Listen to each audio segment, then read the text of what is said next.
کہ نبوی عید کیا ہے، مصطفیٰ جان رحمت صلی اللہ علیہ وآلہ وسلم نے کس طریقے سے عید منائی۔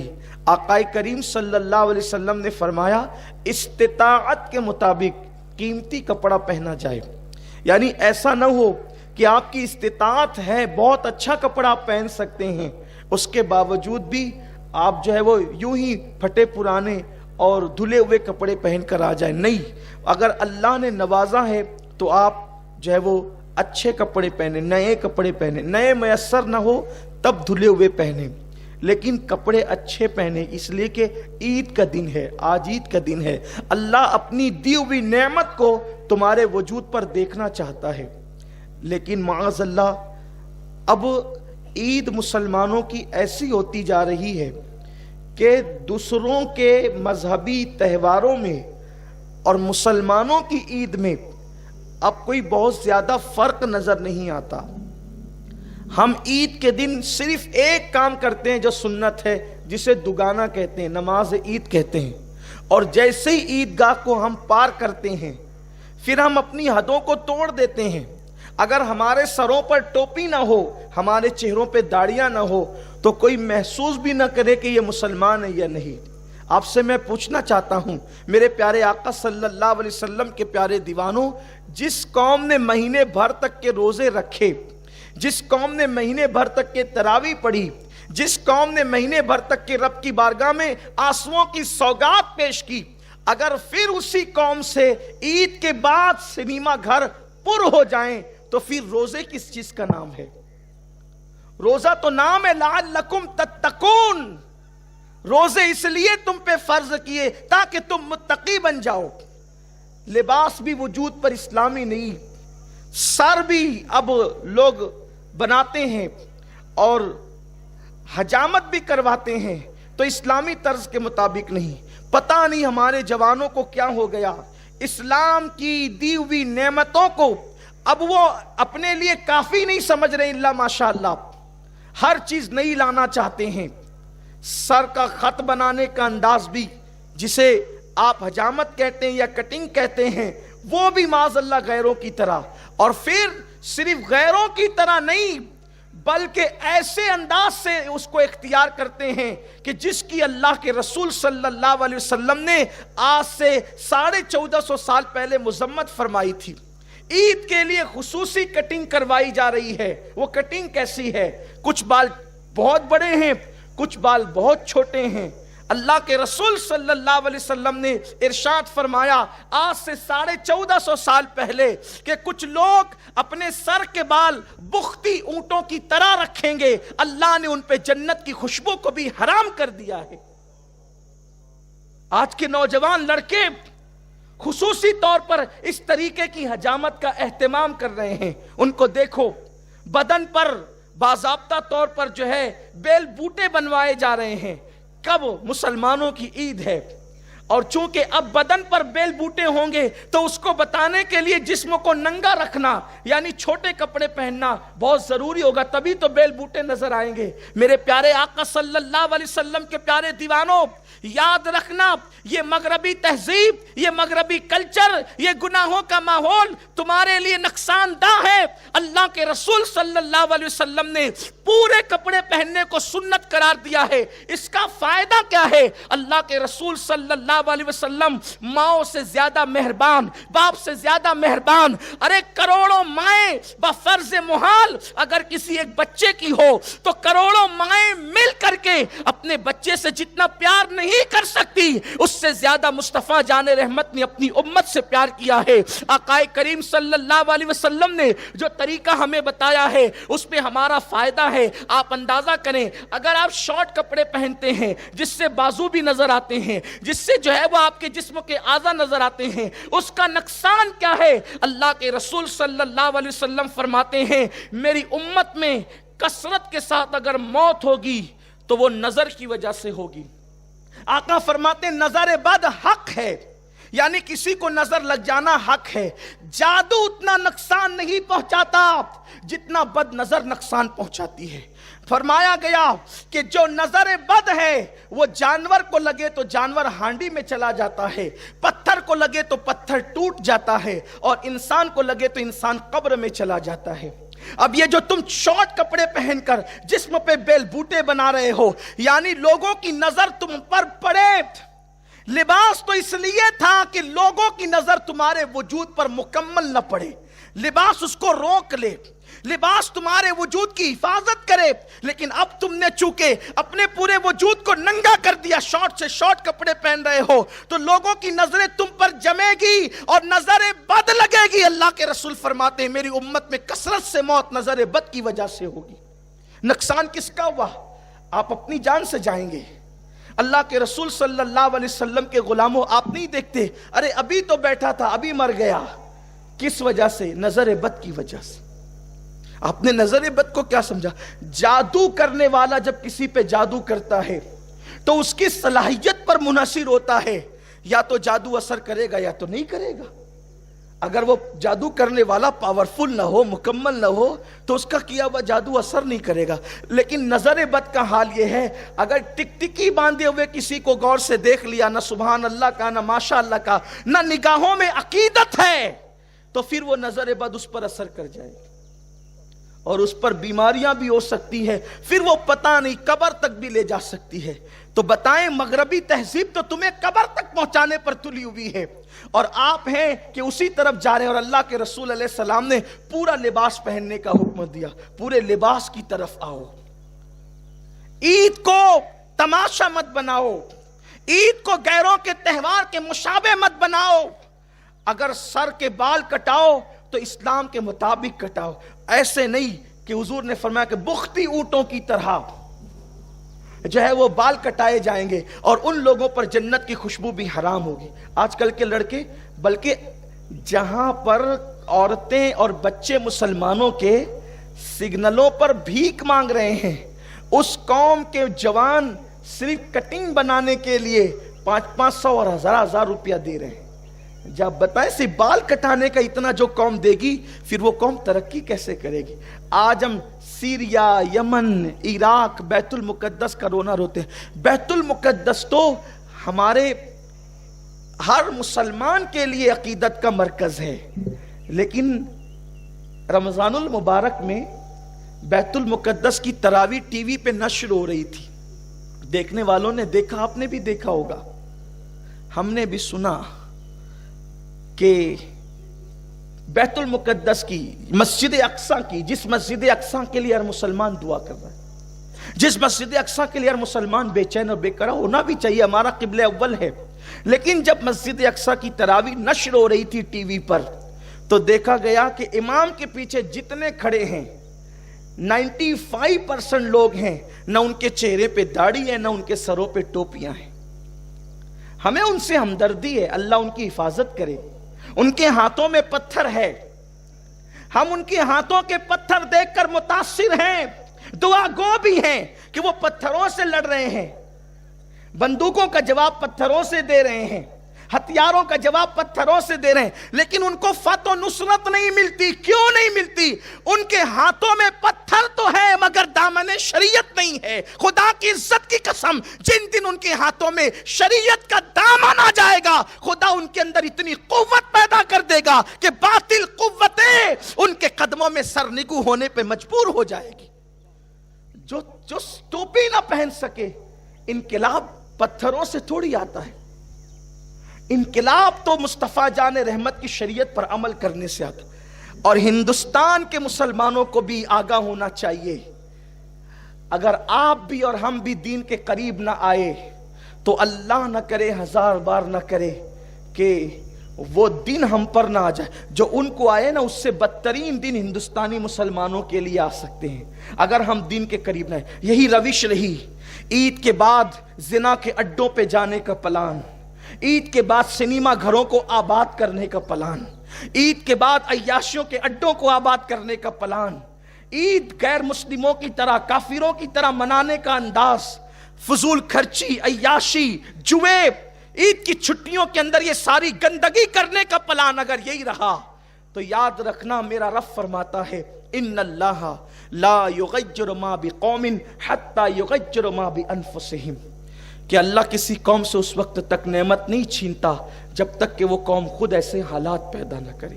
بس اپنی گفتگو کو سمیٹتے ہوئے دو باتیں عرض کرتا ہوں۔ عید پر خرچ کرنے سے پہلے کہاں خرچ کر رہے ہو تھوڑا سا سوچ لینا، کیونکہ اللہ فرماتا ہے ثم لتسألن یومئذ عن النعیم، ہم تم سے ہر نعمت کے بارے میں سوال کریں گے، اور اللہ کو جواب دینا کوئی آسان کام نہیں ہے۔ ایک بزرگ کو ایک بادشاہ نے دعوت دی، اور دعوت دینے کے بعد کہا حضرت آپ نے میرے دربار میں تشریف لانا ہے۔ فرمایا کہ ہم فقیر لوگ ہیں، ہمیں دربار کی دعوت سے کیا تعلق۔ فقیروں کا مزاج بڑا اونچا ہوتا ہے، یہ فقیر وہ نہیں جو بھیک مانگتے پھرتے ہیں، یہ بھکاری لوگ ہیں۔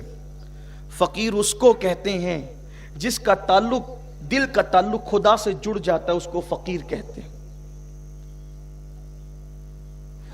جس کی فقر اور فاقے کی طرف اشارہ کرتی ہے، جس کی قاف قناعت کی طرف اشارہ کرتی ہے، جس کی یاد الہی میں ڈوب جانے کی طرف اشارہ کرتی، اور جس کی راہ رب تبارک و تعالیٰ کی ذات میں فنا ہونے کی طرف اشارہ کرتی، یہ ہے فقیر۔ اور بھیک منگوں کی بات نہیں کرتا۔ تو ایک مرد درویش کے پاس، فقیر کے پاس کہنے لگے کہ آپ تشریف لائیں۔ کہا میں درباروں سے کیا کام۔ اصل فقیروں کی شان یہی ہے کہ ان کے دربار میں امیر آتے ہیں، وہ بادشاہوں کے دربار میں نظر نہیں آتے۔ کہا کہ میں نے نہیں آنا۔ کہا کہ حضرت کرم ہوگا آپ تشریف لائیں۔ کہا ٹھیک ہے، اگر آئیں گے تو 3 شرطیں ہیں، اگر 3 شرطیں مان لو تب آئیں گے۔ پہلی شرط یہ ہے کہ جہاں جی میں آئے گا وہاں بیٹھیں گے، جہاں جی چاہے گا وہاں بیٹھیں، جو جی میں آئے گا وہ کھائیں گے، اور جو کہیں گے وہ ماننا پڑے گا۔ 3 شرطیں منظور ہے تو آتے ہیں، ورنہ نہیں۔ کہا ٹھیک ہے، اگر بہت چھوٹی سی شرط ہے بظاہر کہ جہاں چاہیں گے بیٹھیں گے، ظاہر سی بات ہے، کوئی کرسی چھوڑ کر کے کس نے بیٹھنا کہاں ہے؟ بریانی مرغ مسلم چھوڑ کر اور دسترخوان کی غذائیں چھوڑ کے کسی نے کھانا کیا ہے؟ اور پھر بات ہی کون سی ایسی ہوگی، زیادہ سے زیادہ یہی کہیں گے کہ کچھ نذرانہ دے دو۔ دیکھو انسان کی سوچ اس کی اپنی اندر کی طبیعت کا اظہار کرتی، جیسا انسان ہوتا ہے ویسے اس کی سوچ ہوتی۔ انسان کی اوقات، اس کی حیثیت، اگر اس کی عظمت یا اس کی ذلت پتہ کرنا ہو تو اس کی سوچ دیکھو، اور سوچ کا پتہ اس کی زبان سے چلتا ہے۔ زبان ایک ایسی چیز ہے کہ اندر کے مشکیزے کے اندر جو ہے باہر وہی نکلے گا۔ کہا ٹھیک ہے 3 باتیں مان لیتے ہیں، لیکن جن کے رتبے ہیں سوا، ان کو سوا مشکل ہے۔ جن کو یار کا پتہ مل جاتا ہے پھر ان کی زندگی الگ ہو جاتی ہے۔ دراصل ہم نے ابھی تو یار سے یاری کی ہی نہیں ہے۔ جس کو یار کی لذتیں مل جائے، اس کے قرب کی لذتیں مل جائیں، پھر اس کے لیے زمین اور چٹائی میں کوئی فرق نہیں رہتا، پھر اس کے لیے تخت اور تختے میں کوئی فرق نہیں رہتا، اس لیے کہ جس کو یار جو مل جائے، اس کا قرب جس کو مل جائے، اللہ کرے وہ لذت ہمیں نصیب ہو۔ تشریف لائے تو پہلے سے لوگ آ کر بیٹھے تو کہ بادشاہ کی دعوت جو تھی، بادشاہ کی دعوت تھی، لوگ پہلے سے آ کر کے بیٹھے تھے اور کرسیاں بھر چکی تھی۔ آپ تشریف لائے اور جہاں لوگوں نے، بڑے بڑے علماء، زعماء، وزراء، عمراء نے جہاں چپل اتارے تھے، وہیں پر اپنے نفس کو ذلیل کرنے کے لیے بیٹھ گئے۔ شیطان سے خطرناک ہے نفس۔ شیطان جتنا نقصان پہنچاتا ہے اس سے زیادہ نفس کو نقصان پہنچاتا ہے۔ اللہ نفس کی شرارت سے محفوظ رکھے۔ اور رمضان شریف نفس کو کچلنے کے لیے آتا ہے، کیونکہ شیطان تو قید ہو چکا رہتا ہے نا، پھر نفس کو کچلنے کے لیے۔ اور جب نفس کچل جائے تو پھر خدا کے جلوے نظر آتے ہیں، مشاہدہ حق نصیب ہوتا ہے نفس کو کچلنے کے بعد۔ ایک دن حضرت داؤد علیہ السلام نے کہا نا، اے اللہ تو مجھے اپنا بنا لے، تو مجھے اپنا بنا لے، تو مجھے اپنا بنا لے۔ کیا کرنا پڑے گا اس کے لیے؟ تو اللہ نے فرمایا یہ مجھے اور تو یہ ختم کر دے۔ جب تیرے اندر میں ہی نہ رہے گا تو پھر میں ہی میں رہوں گا نا، اور میں تو مجھے ذبح ہے، تجھے نہیں۔ آپ غور کریں، یہ نفس، جب تک کہ نفس رہے گا خدا کی معرفت نصیب نہیں ہو سکتی. اور بیٹھ گئے جوتوں کے پاس. لوگ دوڑے آئے, حضور کیا کر رہے ہیں, تشریف لے چلیں. میں نے تو پہلے ہی کہا تھا جہاں چاہیں گے بیٹھیں گے, اس لیے اب یہاں بیٹھنے تھے, اگر آپ مجبور کریں گے تو ہم چلے جائیں گے. دیکھو اللہ والوں کی سوچ, ہمیں کوئی اچھی جگہ نہ دے تو ہم ناراض ہو جاتے ہیں, اور وہاں حال کیا ہے. بیٹھ گئے. پھر اس کے بعد کہا حضرت یہاں تو دسترخوان نہیں لگ سکتا, تو آپ کھانے کے لیے اندر آ جائیں. کہا ہم دسترخوان کے لیے آئے بھی نہیں ہیں. اپنی جھولی سے سوکھے ٹکڑے نکالے اور شوق سے چبانا شروع کر دی. بس یہی بات ہے مسلمانوں, لذیذ سے لذیذ غذا کی لذت صرف حلق تک ہے. حلق کے نیچے جب لقمہ جاتا ہے تو سوکھی روٹی اور لذیذ غذا دونوں ایک ہی ہو جاتی. صرف 2 سیکنڈ کی لذت کے لیے مسلمان حرام میں ڈوب گیا ہے. حلال و حرام کی تمیز ختم کر چکا ہے. اللہ کا خوف دل سے نکل چکا ہے. تو لقمہ لوگ ڈال رہے تھے مرغن غذائیں, لذیذ غذائیں, اور وہ سوکھی روٹی اٹھا کر کے چبا رہے تھے. جب چبا لیا اور کھا لیا, پھر اٹھ کر کے اندر آئے. جب سب کھا چکے, کہنے لگے اب ذرا چولہا جلاؤ, اس پہ توا رکھو. کہنے کے مطابق چولہا جلایا گیا, توا رکھ دیا گیا. جب توا آگ سے بالکل تپ کر لال ہو گیا تو وہ بزرگ اس لال آگ کے توے پہ کھڑے ہو گئے اور آسمان کی طرف رک کر کے کہنے لگے, اللہ میں نے حرام نہیں بلکہ حلال کھایا ہے. میں حرام کی قالین پر نہیں بلکہ تیری حلال زمین پہ بیٹھا ہوں. اور اس کے بعد پھر نیچے اترے تو ان کو کچھ نہیں ہوا. پھر آپ نے ان لوگوں سے کہا, بادشاہ کی کرسی پہ بیٹھنے والوں اور اس کے دسترخوان پہ کھانے والوں, ذرا اب تم بھی توے پر آ کر کھڑے ہو جاؤ اور آج کے کھانے کا حساب دے دو. حساب دو آج کے کھانے کا, تم نے کیا کھایا ہے. تو وہ کہنے لگے, حضرت آپ اللہ کے ولی ہیں, آپ کو کوئی نقصان نہیں ہو سکتا اس توے سے. ہم لوگ ولی نہیں ہیں, ہم اس پہ کھڑے نہیں رہ سکتے. تو آپ نے فرمایا, نادانو, جب تم آج دنیا کی آگ کے توے پر جو تپ چکا ہے آگ کی حرارت کی وجہ سے, اس پہ کھڑے ہو کر ایک وقت کے کھانے کا حساب اللہ کو نہیں دے سکتے, تو قیامت کے دن تو آگ کا توا نہیں ہوگا بلکہ زمین کو ہی آگ بنا دیا جائے گا. اور پھر اس زمین پر جو آگ اگل رہی ہوگی, ایک وقت کا کھانا نہیں بلکہ پوری زندگی کا حساب دینا ہوگا. اس وقت تم کون سے ولی ہو جاؤ گے؟ جب آج ولی نہیں تو اس دن کیا ولی ہو جاؤ گے؟ اس دن اس زمین پر کیسے کھڑے رہو گے؟ اس دن اللہ کو کیسے جواب دے سکو گے؟ رب کی بارگاہ میں کیسے حساب دے سکو گے؟ قرآن کہتا ہے, اَيَحْسَبُ الْإِنسَانُ أَن يُتْرَكَ سُدًى, کیا انسان یہ تصور کرتا ہے کہ اللہ حساب لیے بغیر اس کو چھوڑ دے گا؟ نہیں نہیں. عید کے دن خرچ کرنے والوں, سنیما گھر میں خرچ کرو گے, ناجائز کٹنگ پہ خرچ کرو گے, ناجائز مقامات پہ خرچ کرو گے, لغویات اور فواحشات پہ خرچ کرو گے. ثُمَّ لَتُسْأَلُنَّ يَوْمَئِذٍ عَنِ النَّعِيمِ, اللہ رب العزت تم سے ہر نعمت کے بارے میں پوچھے گا. کہیں یہ عید کا دن یوم عذاب نہ بن جائے, کہیں یہ مغفرت کا دن اللہ کی عذاب میں گرفتاری کا دن نہ بن جائے. احساس کیجئے. اور دوسری بات جو کہنا چاہتا ہوں اختتام پر, بلند آواز سے ذرا درود شریف پڑھ لیں, پورا مجمع مل کے پڑھیں عاشقوں کی طرح کہ عیدگاہ گونج جائے. ایک بار درود شریف بلند آواز سے. اللہم صلی علی سیدنا مولانا محمد معدن الجود والکرم والہ واصحابہ وبارک وسلم, صلاۃ و سلام علیک یا رسول اللہ. عید کیا ہے؟ میں دیکھتا ہوں کہ عید کو ہم خوشیوں کا اظہار کرتے. جب عید آتی تھی تو حضور کیا کرتے تھے پتہ ہے؟ اب ذرا یہاں دھیان سے سنیں. حضور کی نبوی عید, سنت والی عید کیا ہے؟ اگر آج ایسی عید منا لی سچے دل سے, میری بھی مغفرت اور آپ کی بھی مغفرت ہے. لیکن حضور والی عید, نمائشوں والی عید نہیں, لیڈروں والی عید نہیں,